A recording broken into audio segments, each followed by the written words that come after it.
Hi, I'm Sue Borison, and today I'm here with Ashley Menka, Senior Director of Digital Marketing at ACT.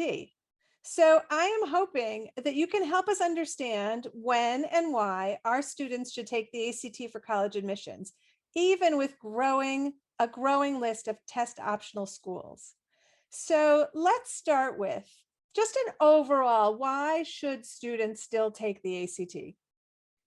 Yeah, so great question, Sue, and thank you for having me to share this information. We know that the student is going to college, they're excited, they're ready to go all in. This is one of the steps that will set them apart. Merit-based scholarships are still using the ACT scores to determine what level of scholarship funding students will receive.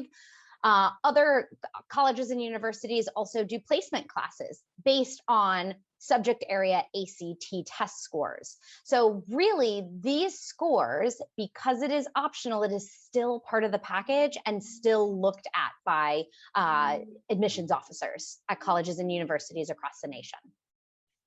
If you are a strong standardized test taker, how could a good score on the ACT help you in college admissions?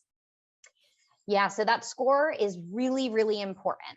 Now, remember that score is one piece of several pieces in the application process, but the point of the score is it is a standardized test. That means it levels the playing field across the board for all applicants who apply. So certain schools go up to a 5.0 GPA, certain schools go up to a 4.0. How does the university that's looking at the admissions criteria calibrate that? And that score is one of those key pieces. Not to mention, the higher your score, the more scholarship opportunities that you can get from the college or university, as well as being placed in higher level classes. How will a test optional school use your score? Do your research for the college or the institution that you're looking to have your student apply for. And that's because optional can mean different variations, but the true definition of optional is you can choose to submit it or you can choose not to. That does not mean that they don't look at it. Again, when you really look at that admissions package for your student, you want to put your best foot forward. So the more information you can provide, the better. And especially with those test scores that could be optional, it could be the difference between two students that have the same exact criteria on an admissions application. One has submitted a score, one is not.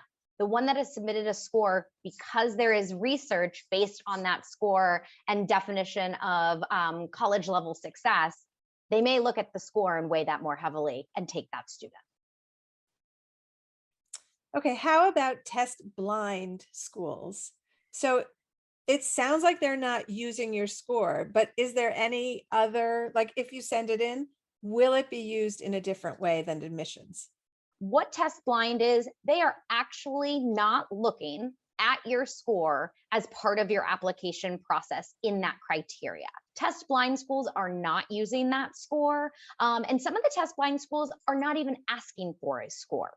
Even if your admissions is not based on that test score, that score can still be used for scholarships. And so until merit-based scholarships and scholarships within the universities, the college and university systems change their scaling to remove a test score, it's a good idea to submit one. If I have really researched test optional and test blind, and I'm still wondering, like, how do I get more information from a particular school? What's your recommendation? Going to the admissions page, going to the admissions criteria. I think that is the best, going directly to the source, so directly to the website, or phoning or emailing a college admissions officer. They are very receptive to asking and answering questions for potential students. I would say go right to the source, understand what their test optional policy looks like and what that option is if they submit and they don't submit. Ashley Manka, thank you so much for being here with us.